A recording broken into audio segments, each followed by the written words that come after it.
Пайғамбар саллаллаху алейхи ва саллям айтады, иманды амал, иманды еркек аял, жақсы амал қылып жүрген, намазын таштабай жүрген, қабырға қойылғанда ошол уақытта ерте менен қойылау, кеш қойылау, мындай күн батып жатқандай сезіледі екен да.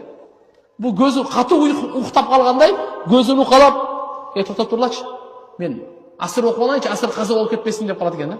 Ана мындағы жанындағы екі періште Мүнкар Накир айтады екен, асыр оқи тұрған жер емес бе? Деп анан қараса, башқа дүние.